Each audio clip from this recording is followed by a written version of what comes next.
Okay. Okay. So, sup. Just playing some fun and games. So let me see what We we need to do. get moving. That dragon is tearing up the whole keep. Just give me a minute. I'm out of breath. Hear that? Stormcloaks. Maybe we can reason with them.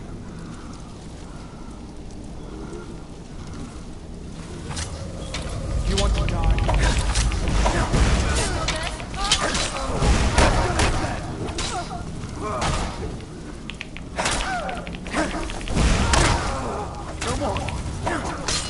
Damn, my nigga fucked them all out. Yeah, like that.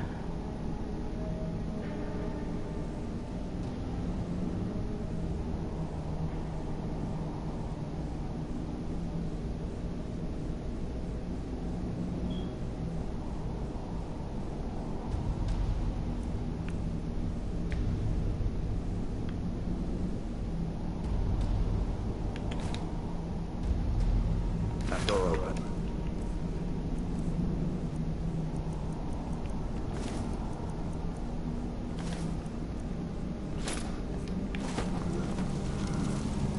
But I'm right here to the best shit. Oh, ebony mail, bitch ass nigga. Yeah, that looks even better.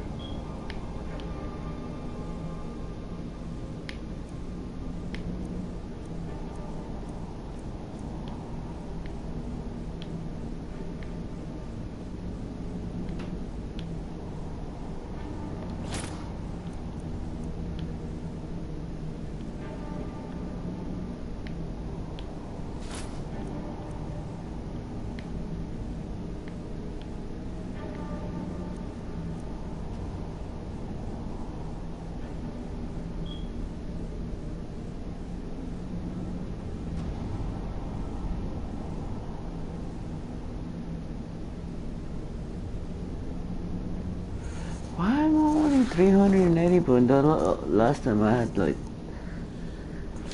That makes no sense, but let me take that shield and the Dawnguard shield. Why am I getting all this fucking... I want the... Ooh.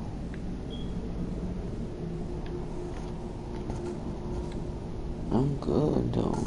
I'm good. I can never die, B. I'm so powerful. So let me see. I want armor. I could.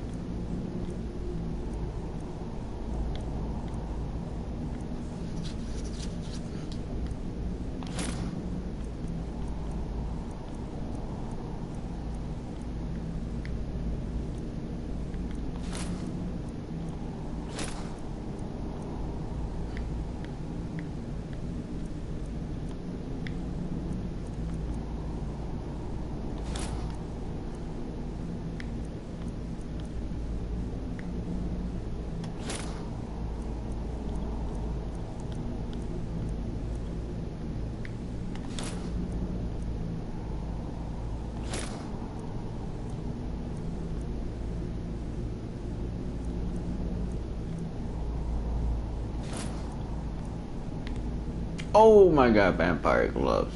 Ooh, those look beautiful.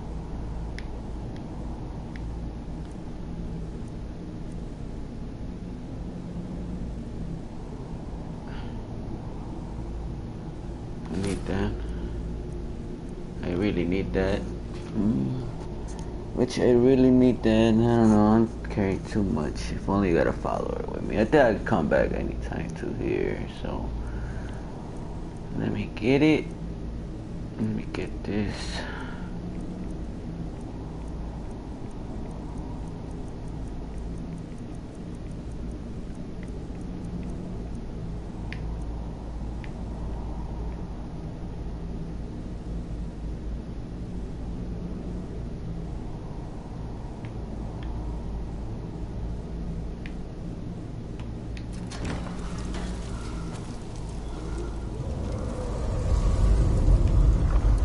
What did they got? That? Oh shit! Yes. Oh, I love the armor too. Yes. Yes. Yes. Yes. Yes. Yes. Yes.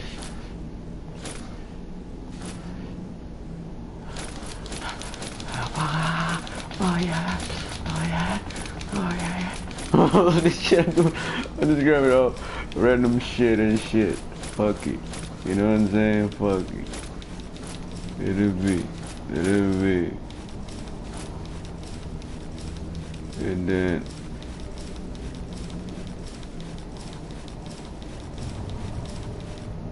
This way. I can always do this. Look, watch this. Weapons. But up here, now they got all this shit that I need. Let me try this.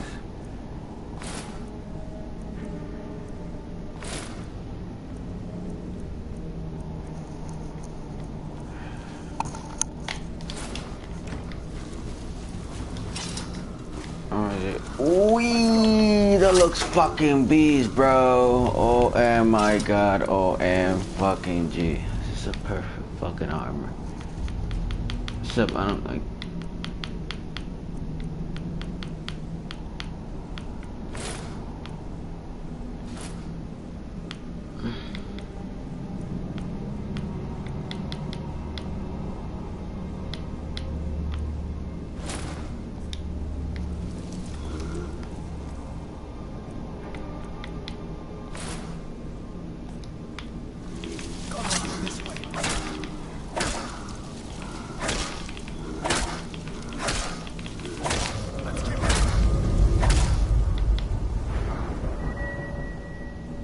Gee, I have them all unlocked, bro. Like, they're all unlocked. They're all fucking unlocked. All of them. Look, I don't need to do anything anymore.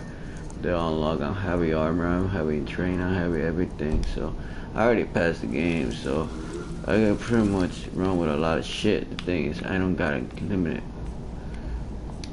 But, one here, one of this box do have it. And that's ingredients. Wee! See?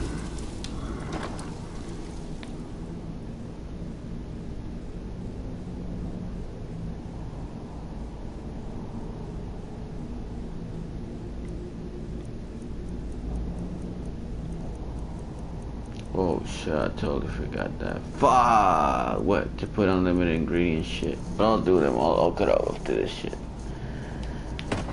Let me just do this real quick. And that is to put some shit in there. Which is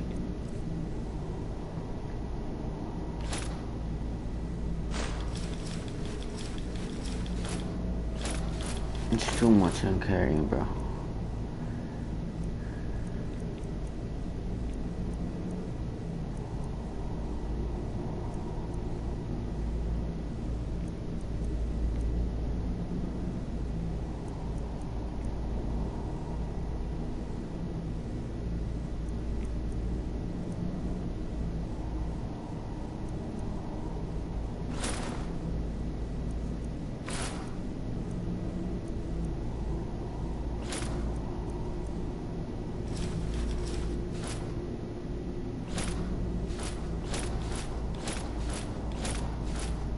I'm carrying way too much, bro. I think I'm unlock it later, so. No, take it on guard. Yeah.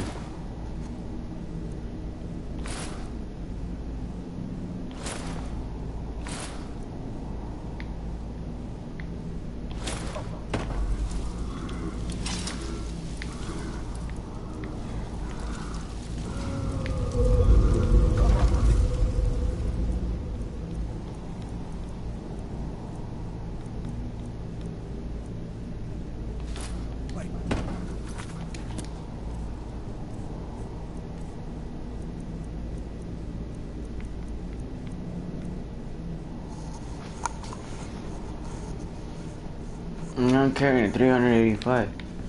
I'm able to move now. Come on. But I'm putting some shit back in there. Oh, we back, and then we gonna make file save. No. And then we're gonna go see if I can find item ingredients and bullshit. Let's go back, people. I don't care. I'll work tomorrow.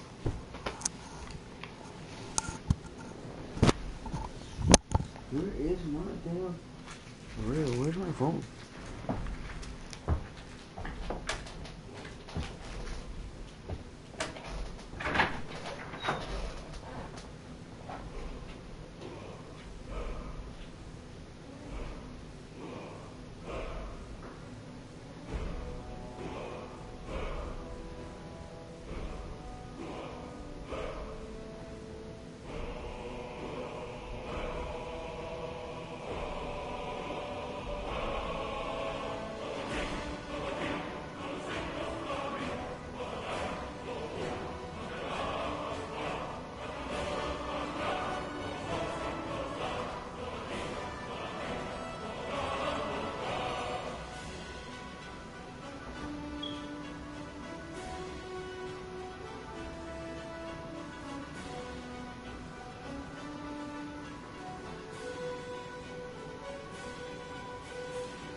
playstyles to date.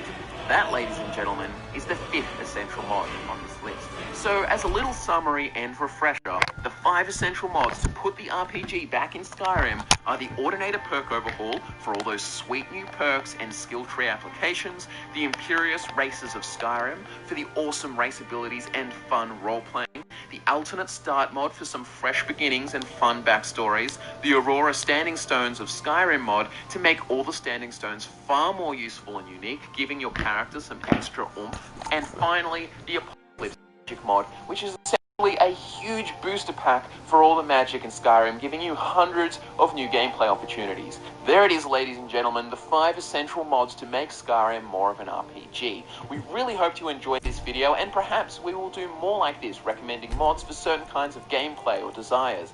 Let us know what you would like to see in the comments below. All of the mods mentioned have links featured in the description, along with links to our Twitch channel, Patreon, and social media links like Twitter, which, by the way, is the best place to reach us. Thanks so much for watching, guys. We really appreciate your support of the channel, and just have an awesome day playing Skyrim. I'm Scott from Fudge Muppet, and I will be back again to nerd out with you again next time.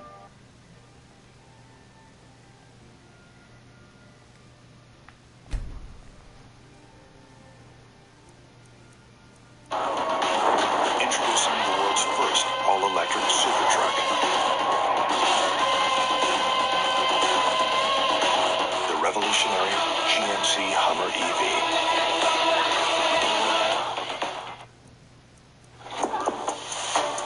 Ready to smoke anybody they put in front of me.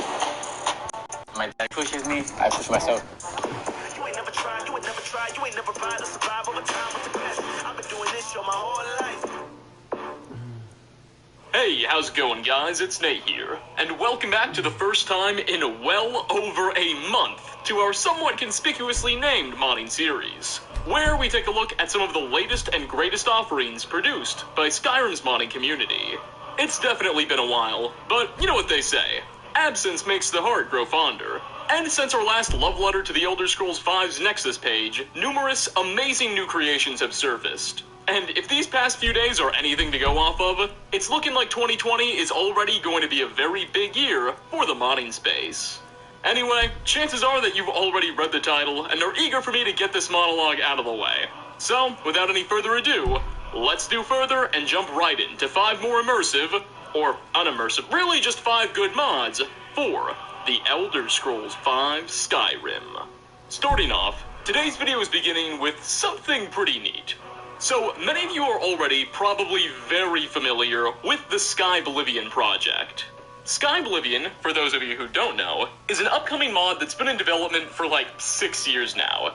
It aims to recreate the entirety of the Elder Scrolls IV Oblivion in the engine of the Elder Scrolls V Skyrim. Skyblivion itself is still, well, not out yet, but on December 24th, just this past Christmas Eve, the team released Skyblivion, 3rd Era Cyrodiilic Steel Armor, a standalone armor mod containing their recreation of the iconic Imperial Steel Armor, commonly worn by guards and soldiers back in Oblivion. Once installed, unlike many other armor mods, acquiring this set isn't quite as tedious as gathering the resources then crafting it at a smithy. Instead, there's but a single obtainable set in the entire game. It can be found on the corpse of an Imperial soldier near Skyrim's border with Cyrodiil. On the soldier's body is a note, which explains that the armor is an old family set, once belonging to his legionnaire ancestors. Due to his particularly high-ranking status in the Empire's army, he was allowed to wear it into battle. Alas, it seems this poor man ultimately met an unfortunate fate when battling Skyrim's rebels. Of course, all of the new pieces, the helmet, chestplate, greaves, and boots, are all boasting their own, totally custom and very well-crafted models and textures that look absolutely gorgeous when worn. Strutting across Tamriel in this classic set of apparel is absolutely certain to make many Oblivion fans very nostalgic. The Skyblivion team claims that this standalone mod is but the first in what they expect to be a series of preview mods that they'll be releasing in the coming months. Each preview mod will show off various completed bits and pieces of the Skyblivion project, mostly in the form of new armors and weapons they've designed, like this one. But who knows? Maybe they'll even sneak in a dungeon in there too. While the full release is still probably quite a ways away, it's nice to finally see the modders remastering Oblivion, showing off some of what they produced thus far. Also, Kyle, if you're watching this, you better come to PAX East. Next on our list, we have a creation that I am especially excited to share. Not that I'm unexcited to share any of the others, this one's just real, you get the idea. I give you Growl, Werebeasts of Skyrim, by mod author Anae Seon. Growl offers players an overhaul of Skyrim's existing werewolf and werebear, but we'll get into that, don't worry, gameplay mechanics, to create a werebeast experience that's both considerably more in-depth and immersive than vanilla, yet still true to Bethesda's original vision, and doesn't do anything too crazy. It would take a very long amount of time to describe every single change made by this project. But in short, Growl improves combat, scaling, leveling, reworks the perk tree, changes how we can become beasts, and introduces a whole host of amazing quality of life improvements. The vanilla werewolf experience, while very impressive the first time one transforms, quickly can feel a bit mundane and rather pointless. Unless you're actively interested in joining and playing through half of the companion's quest line, or approach Hircine's Daedric quest in a very certain way, you can't even bother with the whole thing. And even if you do, the only major advantage of transforming is the improved combat stats, which become kind of irrelevant at higher levels. Once you've gotten goodies like Daedric armor and weapons, there isn't much of a point in transforming. One of the most immediate changes this mod makes is it adds in new ways for the player to receive the gift of Hircine.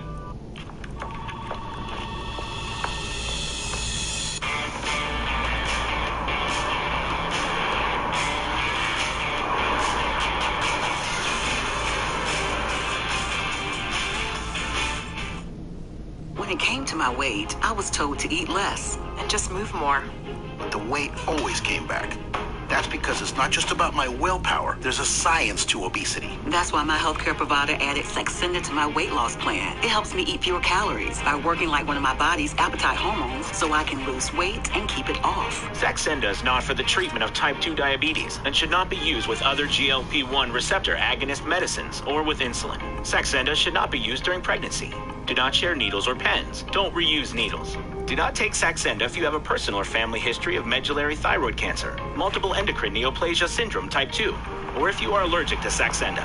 Stop taking Saxenda and get medical help right away if you get a lump or swelling in your neck, severe stomach pain, itching, rash, trouble breathing, or swelling of your face or throat. Serious side effects may happen, including pancreatitis. Gallbladder problems may occur. Taking Saxenda with medications to treat type 2 diabetes may cause low blood sugar. Tell your healthcare provider if you feel your heart racing while at rest. Depression or thoughts of suicide may occur. Call your healthcare provider right away if you have any mental changes. Common side effects are nausea, diarrhea, constipation, headache, vomiting, low blood sugar, decreased appetite, upset stomach, tiredness, dizziness, stomach pain, and changes in lipase levels. Some side effects can lead to dehydration, which may cause kidney problems. You've always had the will. Now adding Saxenda helps give us another way. Tell your healthcare provider about your efforts to lose weight and keep it off, and ask about adding FDA-approved Saxenda. While you can still become a werewolf, or bear, but we'll get into that, trust me, through the normal routes such as playing through the companion's quest line or doing that Hircine quest, there are now two other paths one may take.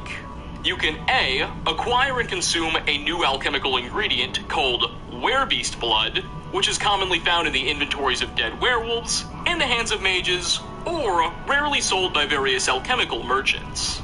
Alternatively, option B, players can sleep underneath a full moon and receive a dream in which you're visited by Hircine, who will offer you his gift.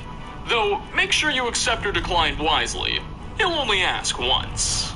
Now that you've got your new abilities, as a werewolf with Growl installed, the first thing you may notice are some significant stat increases that scale to your level. Nothing gets necessarily overpowered, but now you'll notice your health and damage output will grow high enough to ensure that werewolf gameplay is still a viable option in a late playthrough.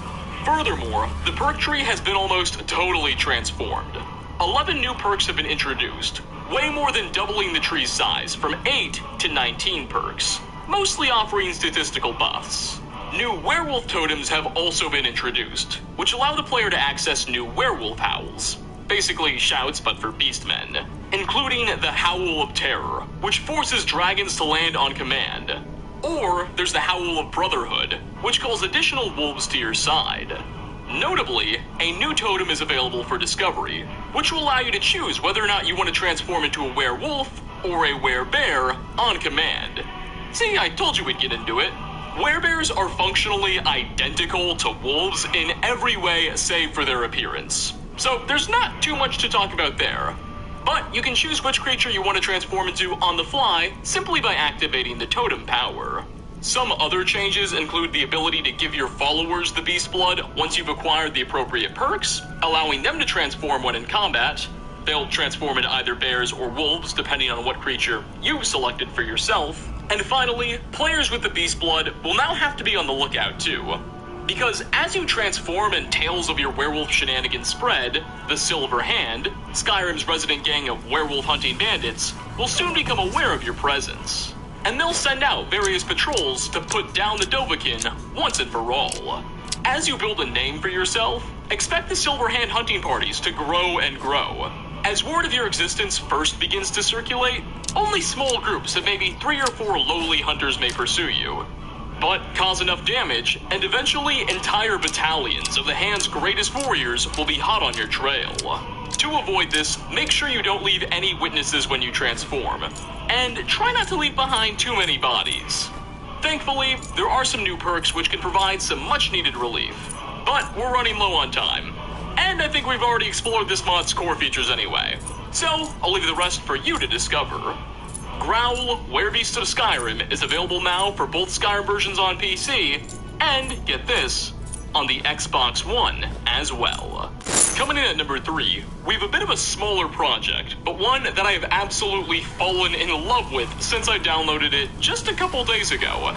The Idle Animations Wheel Menu by Maxu 2017. What this mod does is quite simple.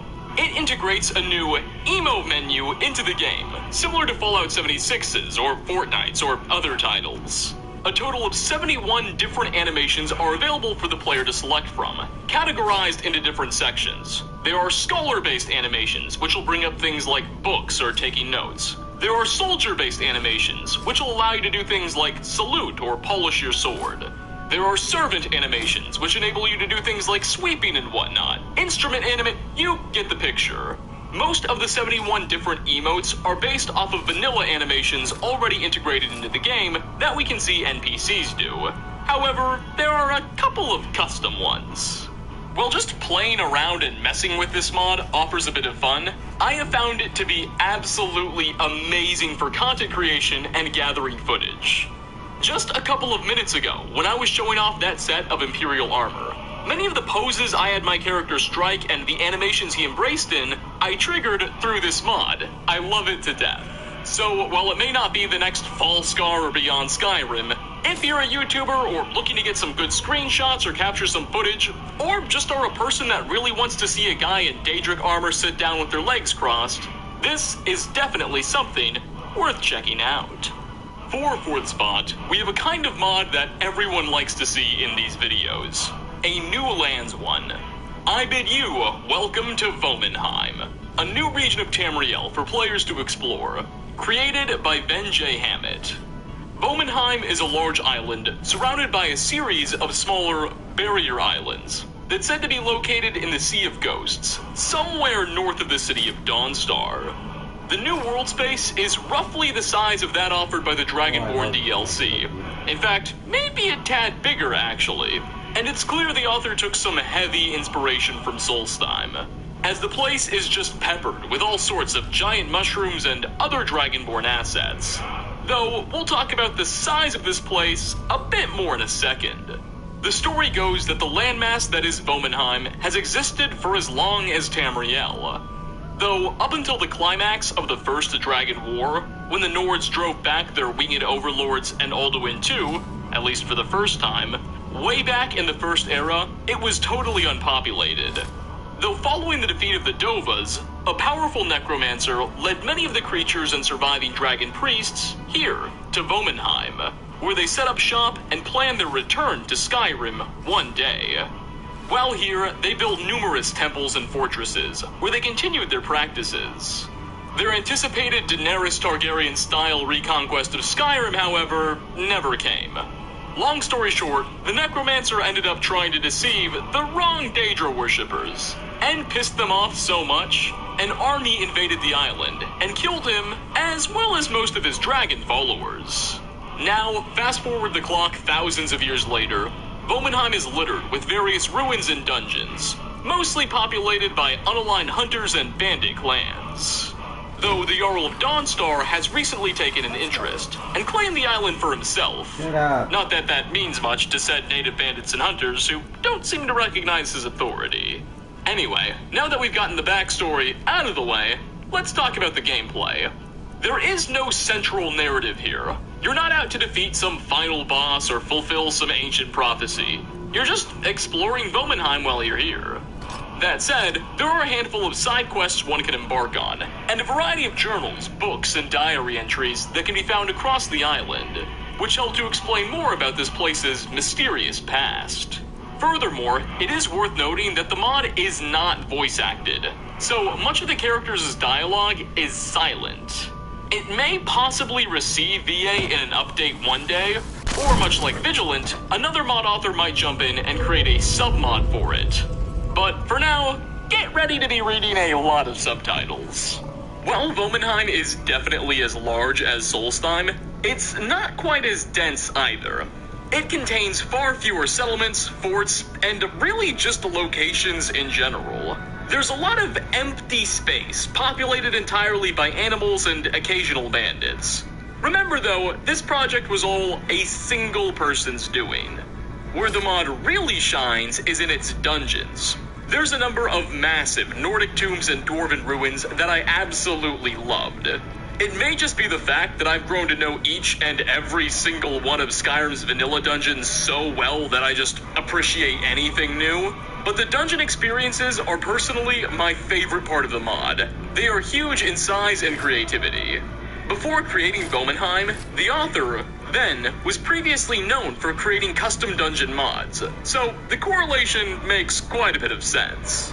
Overall, while I hesitate to compare the mod to something as massive as Beyond Skyrim, for instance, which was produced by dozens and dozens of people, Vomenheim still offers an excellent experience, and knowing it was all a single individual's doing only makes it all the more impressive. And finally, last on our list, it's my pleasure to share Nordwar UA's Vanilla Armor Replacers. By, well, Nordwar UA. Fundamentally, what this mod aims to do is replace many of Skyrim's more common sets of armor, such as hide, fur, or leather, with totally new models and textures. Reskinning them to offer fresh takes on outfits we've been looking at for the past 8 years and counting.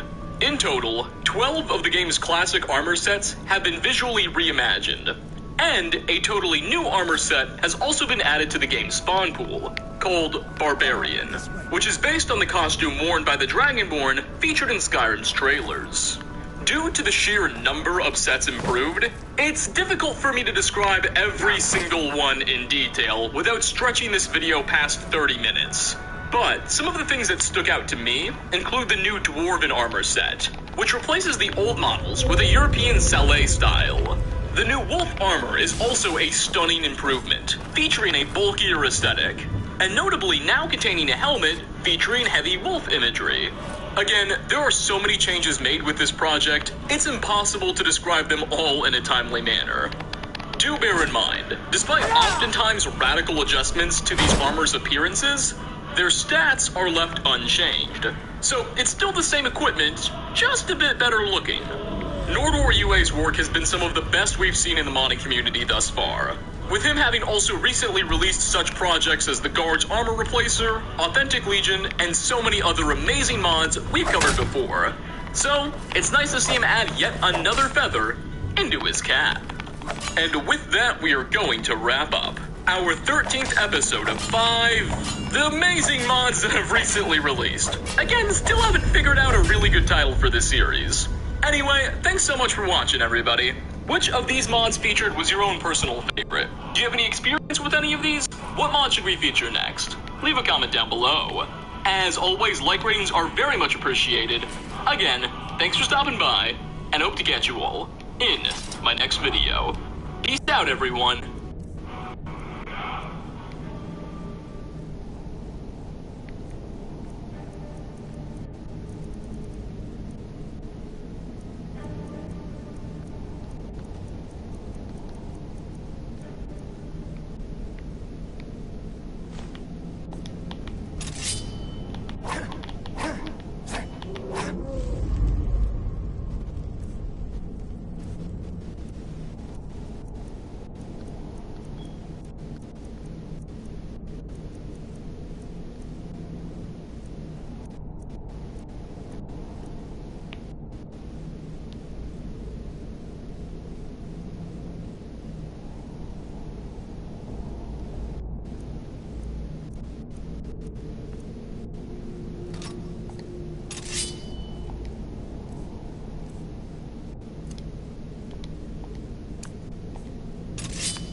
What the fuck?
Damn, that dragon doesn't give up easy. What are you doing? We need to get out of Helgen, now! These Imperials are close.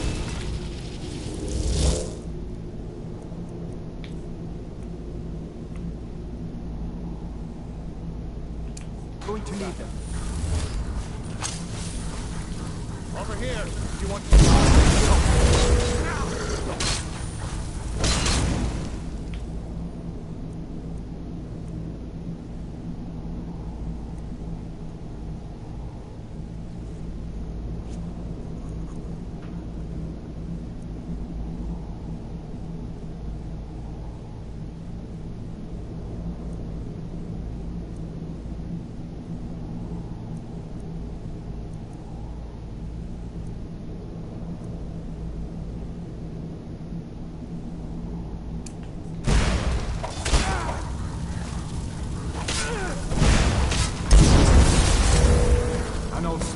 See if you can find some potions. Might come in handy.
Done then? This way.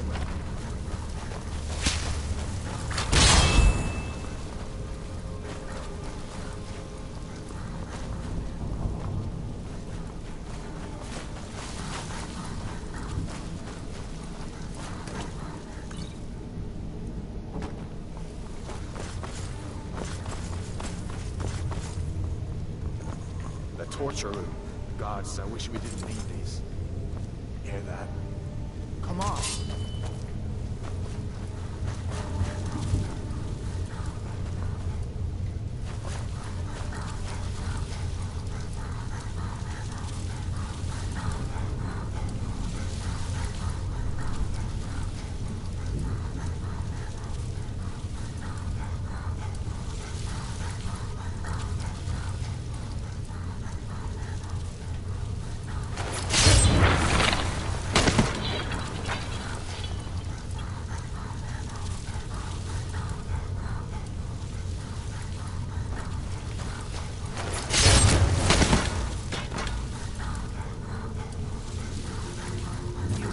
Happened along just in time.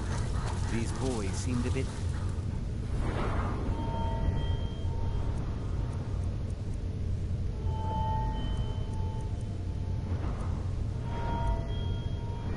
You can get sneaky fast as fuck, but I just need to know.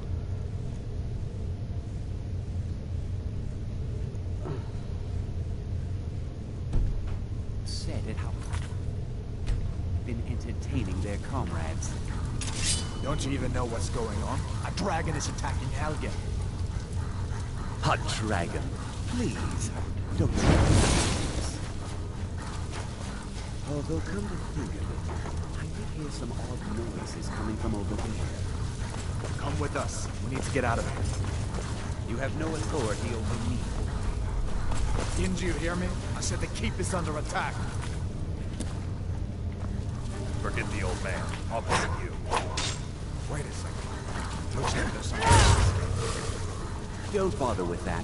Lost the key ages ago. Poor fellow screamed. see if we can get it open with some pace. We need everything we can. Chew.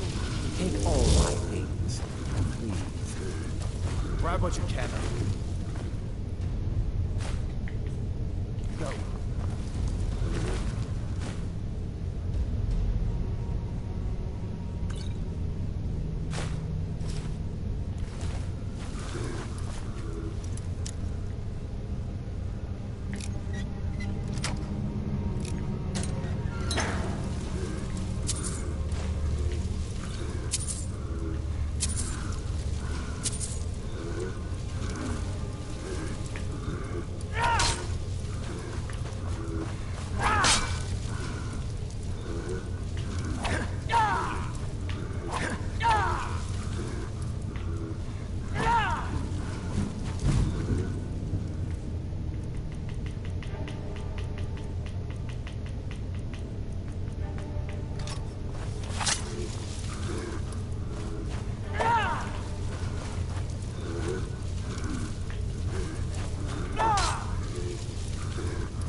Where in Oblivion are we supposed to go? Where's the way out? Just give me a minute. Let me think.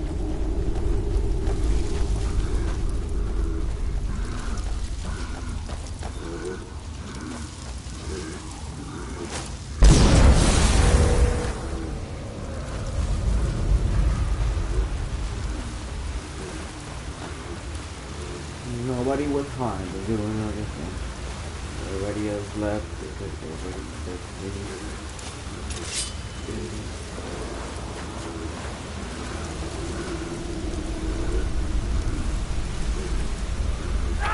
Well, take us alive.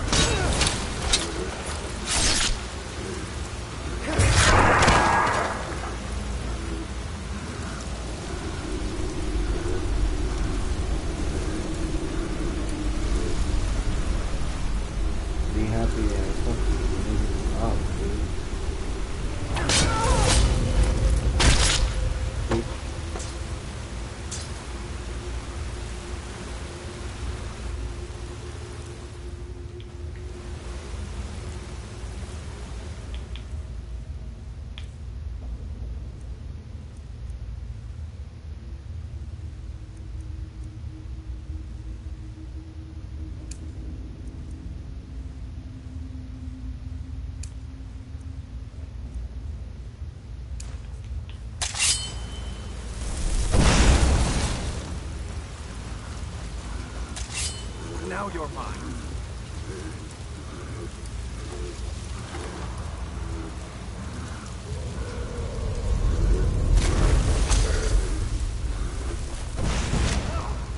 Enough! This ends now!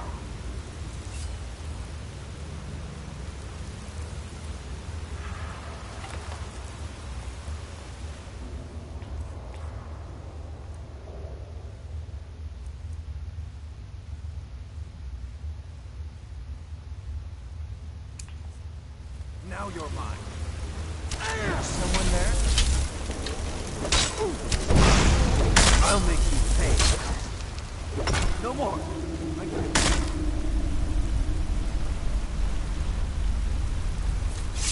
You won't take us alive.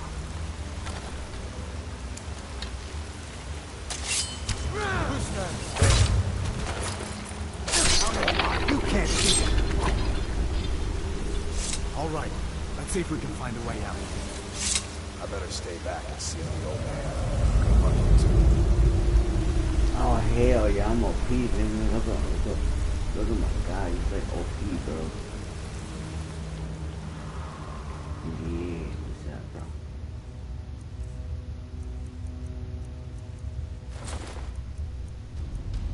Let's see where this goes. Let's go.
Oh, what the fuck is it? Damn it, no going back that way. I guess we're lucky that didn't come down first. We'd better push on. I'm sure the others will find another way out.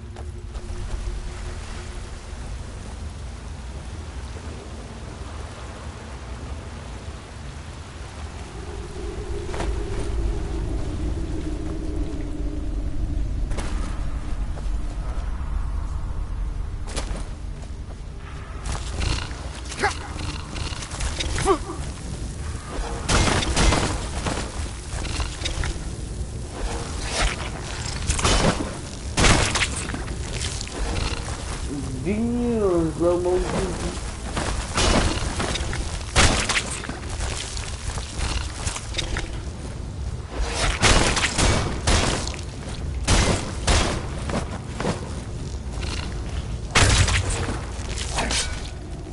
Damn, this is awesome with the shield. I know, I love this shit. We're going to set up to go Yoshi. What next? Giant snakes.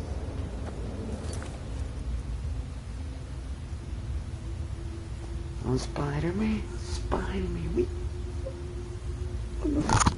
Fucking funny.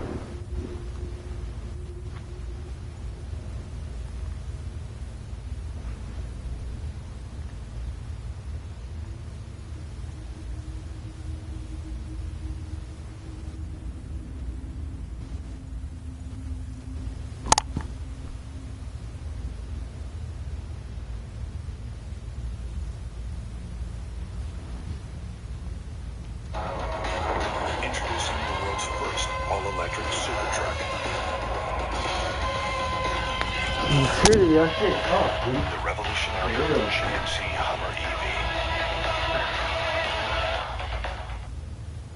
Hands! Put your gun down, please. 3, 2, 1! We're the 355. The old wars. Cold War. War on terror. We knew who we were fighting. But now the enemy is invisible. They can destabilize entire countries from simple reach of their keyboard.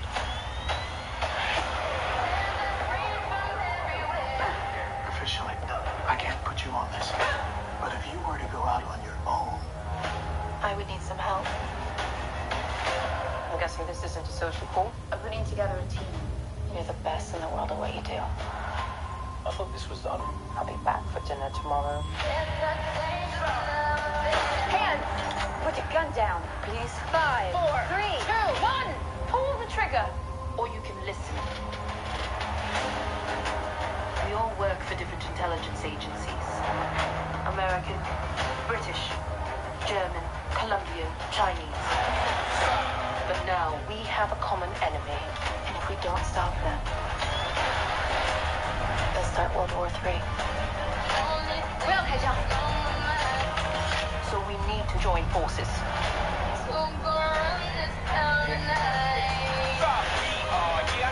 You have cameras in your jewelry, comms in your earrings. This is like half the CIA's most wanted. You bump, I grab. I like the new team. We'll take it from here.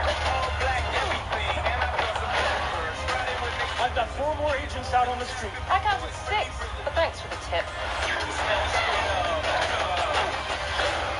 Hola, mami. Llama mamá para la casa. I have 2 children. I am a normal person. I cannot do this anymore. The bad guys are out there right now. You go home. You bring them with you. Are you under control? Are you? No. We put ourselves in danger. So others aren't.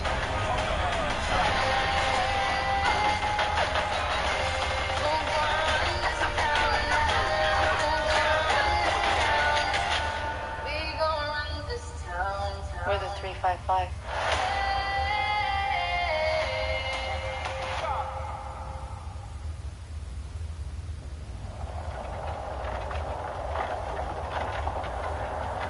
Hey, you. Finally awake. You were trying to cross the border. Skyrim's opening sequence is probably one of the most iconic starts to any game. With all of its re-releases, as well as the incentive to start new games, you've probably all seen it dozens of times. Throw in all of the "you're finally awake" memes, and that could potentially go into the hundreds. No matter where you are, you can't escape Todd Howard's grasp. So with over 8 years since Skyrim's initial release, you're ready to start yet another new game. But who says you have to run through that same starting sequence all over again? Many of you have probably heard of a type of mod that helps you start fresh in Skyrim in an interesting new way. These are called alternate start mods. So today we're going to look at exactly what's on offer, from the classic choices to a more recent alternative.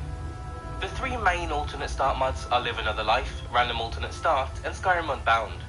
All 3 do away with the vanilla opening scene and offer an entirely new way to start Skyrim. Random Alternate Start is the most simple and least polished of the 3. If you want to get straight into a new playthrough with fewer options and a lack of a background, then this is the way to go. When you start a new game, you're thrown into an idle riverwood, where the world stands still. A menu opens where you get to choose from 21 different classes that determine your starting gear. This won't affect your stats, spells, or anything else, it's purely equipment. After that, the mod will throw you straight into the game, picking randomly from over 450 different locations. You can start inside a building, on top of the highest mountain, or deep within a cave. You can even spawn into a hostile environment, putting you straight into the action.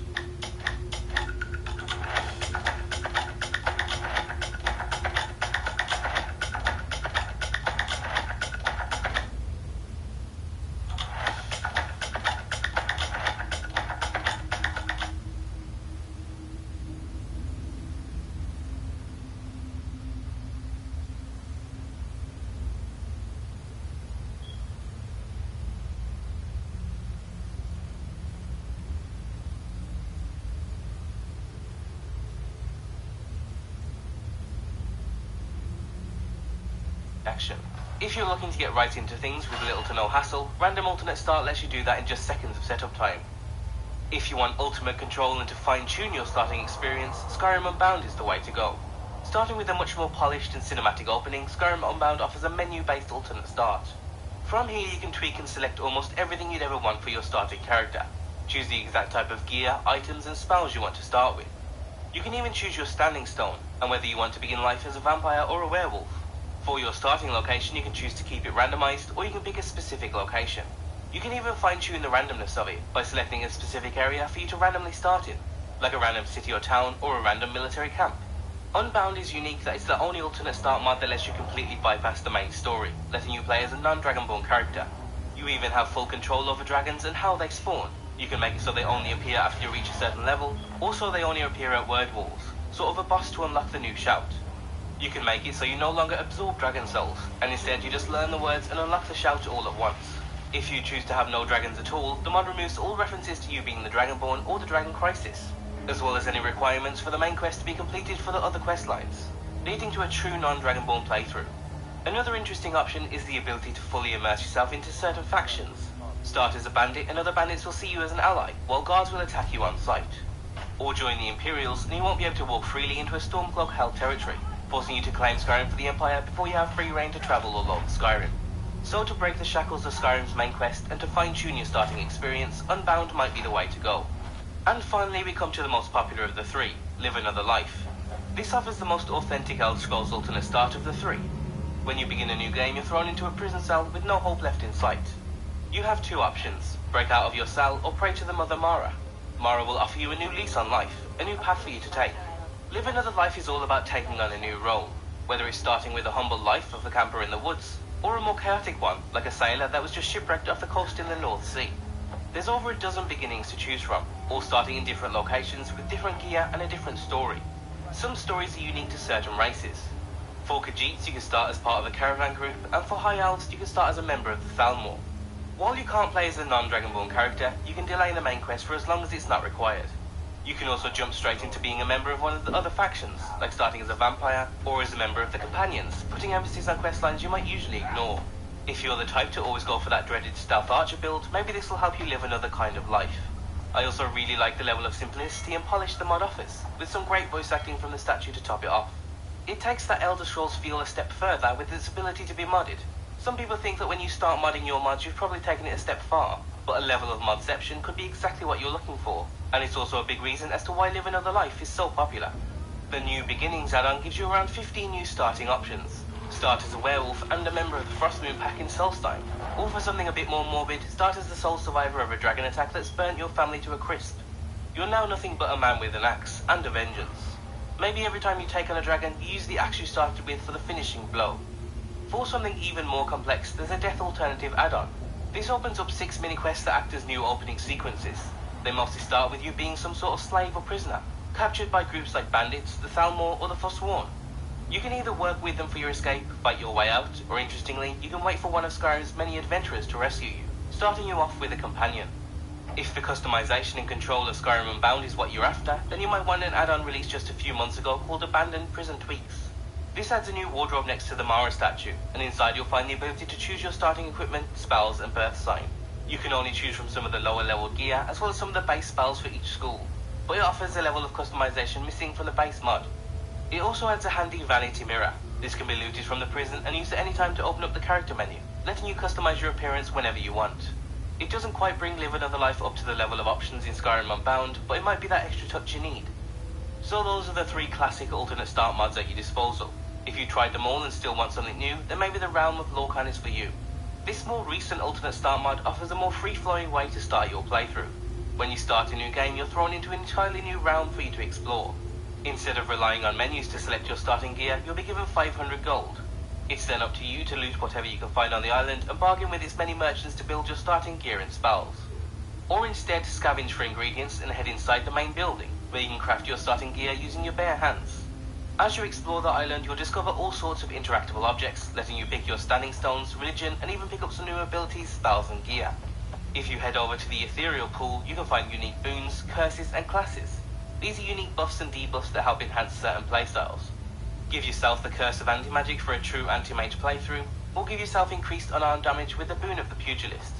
If you fall off the island, you'll be teleported straight back onto it. The only way off is to interact with the many gems scattered across the island. Each one leads to a different starting location, covering every corner of the world map, although fewer in comparison to the other mods. All in all, the Realm of Lorkhan offers a unique twist on an alternate start. If you're sick of menus and love exploration, this can be a great way to start a new game. We're not sure how replayable it is, but for a single playthrough, it definitely has its charm. And that's it for today's video. If all this talk of the opening scene has made you a bit nostalgic, but you still want something new, you might like the opening scene overhaul mod.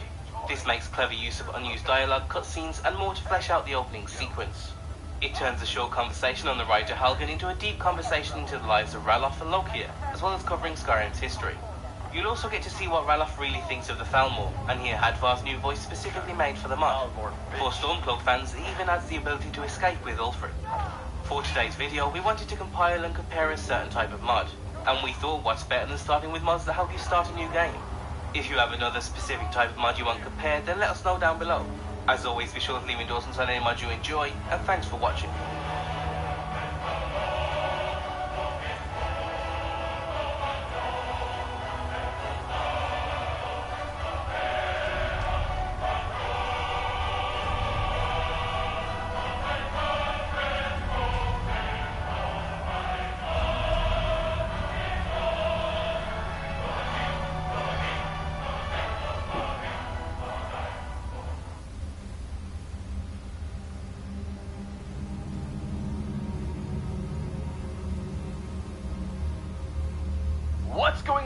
Ladies and gentlemen, my name is Michael, and today I'm going to be talking about something that blew me away before Skyrim even released. A YouTube video someone had uploaded called Laying Carpets.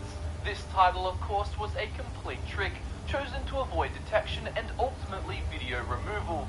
The actual content was leaked footage of Elder Scrolls V Skyrim and an early part of the companion storyline, the moment when you're trapped behind a gate and you see Farkas transform into a werewolf to defeat a group of Silverhand fighters.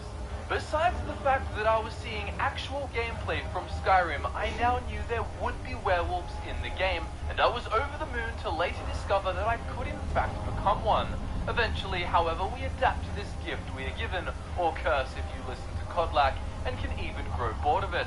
Playing as a werewolf is fun at first, even overpowered at early stages of the game, but as time goes by and you not only grow accustomed to your abilities, but also realize that werewolves end up underpowered at higher levels, it just leaves you howling for something more. Get to a high enough level and you're probably going to end up weaker as a werewolf than your normal form high level character, who probably has strong spells and or weapons, buffed up armor, various enchantments, and other advantages that a werewolf lacks. Many mods have taken their shot at addressing this over the years, and if you've been following our channel for a while, perhaps you remember our Fenrir Let's Play, where we sunk our claws into the Moonlight Tales mod to enhance our werewolf experience. Well, today we're going to freshen things up and get wild with a much newer mod released earlier this year, introducing Growl Werebeasts of Skyrim by Nation. This mod is an absolute blessing from Hersey for any werewolf or werebear playthrough, allowing you to tear your way through the hillsides of Skyrim smoother than ever before. The mod page describes it as more of a lightweight overhaul, and that is certainly the case compared to some other werewolf mods. As stated on the mod page, you can install it mid-playthrough, and it aims to function as a Vanilla Plus experience, not taking over or imbalancing the game. But don't let that fool you into thinking there's not much to it. Besides adding the option to play as a werebear, it improves combat in a variety of ways. It scales better and has unique leveling mechanics, meaning the werebeast form stays powerful in the endgame. The perks are reworked and improved. You've got transformations based on the moon cycles, and way more quality of life enhancements, such as being able to loot corpses and interact with containers. It overhauls the different howls and even grants you a unique werebeast bonus depending on your race, which I absolutely love. Argonians, for example, deal poison damage with their claws. As with my video covering the Winter Sun mod, which you can find linked below, this is not just a quick mod overview. This will be a full in-depth guide taking you through everything on offer. So now let's unleash the beast and uncover everything about this mod. First, consider that Growl actually provides some drawbacks for your character, with your beast blood making you take 20 extra damage from silver weapons and giving you a 25% weakness to fire. As you'd expect, you will be immune to disease, and this plus those weaknesses are all active in mortal form too. As a werebeast, your carry weight will be increased by 500 points, unlike the base game where carry weight was increased drastically but would only serve as a kind of exploit to escape an area while over-encumbered. Using the Growl mod actually allows you to loot, meaning the extra carry weight granted can actually be capitalized on. You can loot the corpses you can feed on in werebeast form, as well as containers. Ingredients can also be collected, however, as you'd expect for role-playing reasons, we can't do any lockpicking as that would just stretch things a bit too far. That said, there is a howl-related perk that can help out with this, which we'll talk about later. After activating beast form, it will last for 150 seconds, just like with vanilla. However, instead of a once per day power, it has a 90-second cooldown before you can use it again. If you trigger it using another method, such as a specific ordinator perk that makes powers activate, the cooldown will not be started. Furthermore, if you use a shout before transforming, the shout cooldown will be paused, and you can start using howls straight away if you want, and then the shout cooldown will resume when you revert form. Speaking of which, you can revert form at will by holding down the power button after 10 seconds have passed. With 90-second cooldowns available for this power, being a werebeast is much easier and can be used with great frequency. That said, the Ring of Hersey still remains desirable as it removes the cooldown entirely, giving you full control. It also prevents Call of the Blood, which is the effect placed upon you that gives you a chance to transform uncontrollably at night based on the moon cycles. Your chance will range between 0 and 40% based on the current moon phase, with the chance higher if the moons are full and lower if they are dark. When this occurs, you won't be able to revert form until 30 seconds after becoming a werewolf, which makes things a bit trickier if you're near friendly NPCs, such as in a city. Luckily, the Growlmog will warn you shortly before the transformation occurs, giving you a bit of time to run away from populated areas if that's what you want. Forced transformations are definitely fun for roleplaying, but the mod author and I seem to agree on the idea that having them occur with no warning at all would simply discourage players from entering cities at night. That said, don't think you get told 5 minutes in advance. Going into a city at night can still feel risky, as there's only about 10 to 15 seconds of notice before you'll want to have exited any crowded places to avoid unwanted conflict. It all feels quite exciting. With your Werebeast prowess, you won't take any damage from falls, meaning you can jump from high places to get the drop on your foes, or escape from a high area with no fears. This may sound unrealistic, but in my experience, if you're actually playing Skyrim seriously, and not just trying to jump off the highest point of the throne of the world just for the sake of making it look silly, I find that taking no fall damage after jumping from reasonably high places actually enhances the roleplay and immersion of being a Werebeast. Speaking of lore, there's an optional mod you can download in the file section of Growl called Half-Beast Visuals for Growl, and it adds claws and bits of fur to your character in mortal form. You also gain an unarmed swipe attack for extra damage in combat, but it's not too compatible with body and race mods, so I don't really use it with my setup. How lore-friendly it is hard to say, but to be fair, guards do say to you that you have a wolfish grin, smell like a wet dog, and ask, is that fur coming out of your ears? When you have lycanthropy, indicating that there is some kind of slight visual change to mortal form, just know if you want to customize your character that way, you can.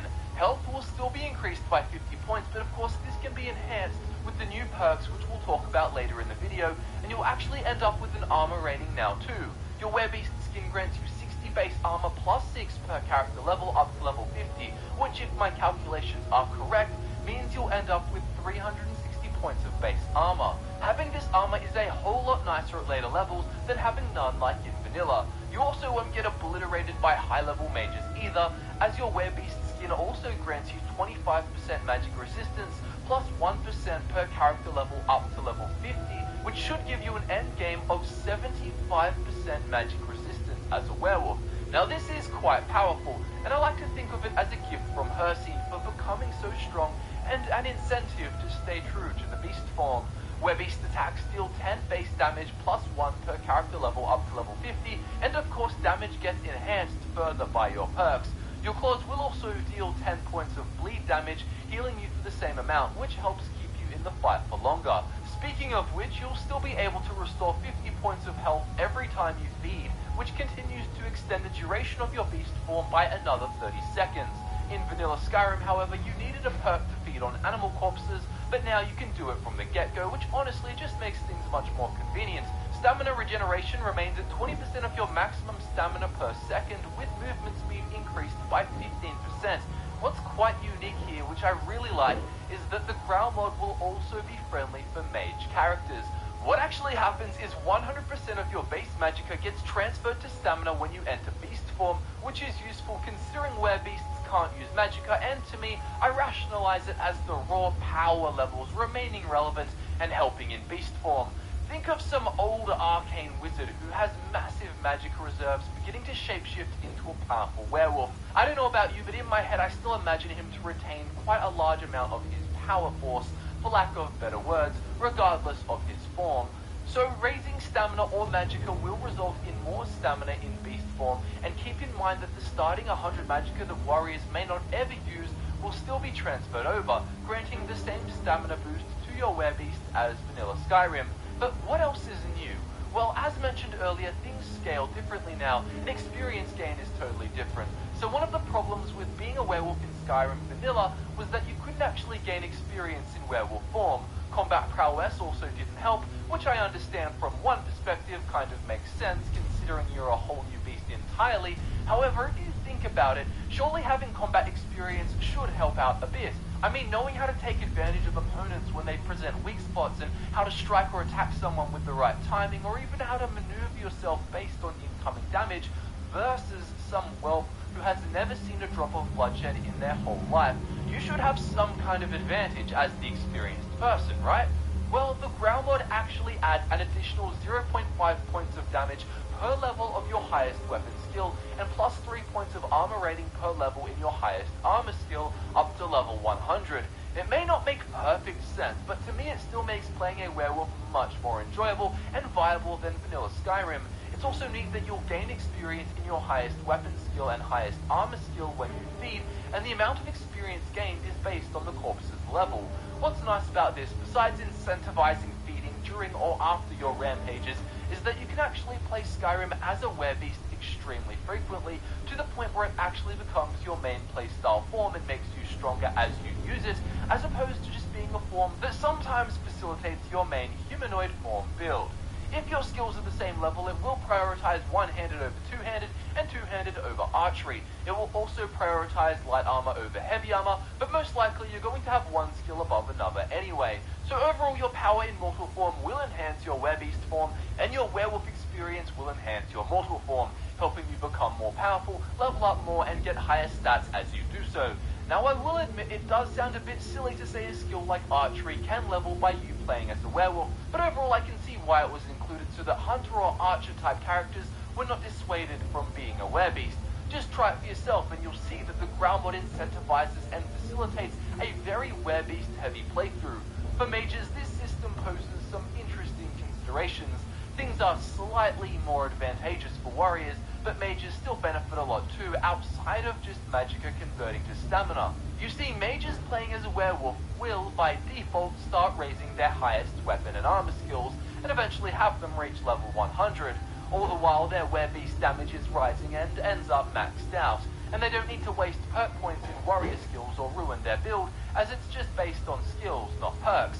Raising these skills will help mages level up faster too, gaining access to higher stats, which they probably choose in the form of increased magic, which will come back to benefit stamina as a werebeast, and more perks, which instead of putting them into any heightened warrior skills, they'll just chuck into their mage skills that they actually care about. Obviously, if you're being super perfectionist with your build, maybe you don't want to level quicker due to skills you don't use as a mortal, but if you are playing as a werebeast frequently, which would kind of be the point of this, you're going to want that increased damage.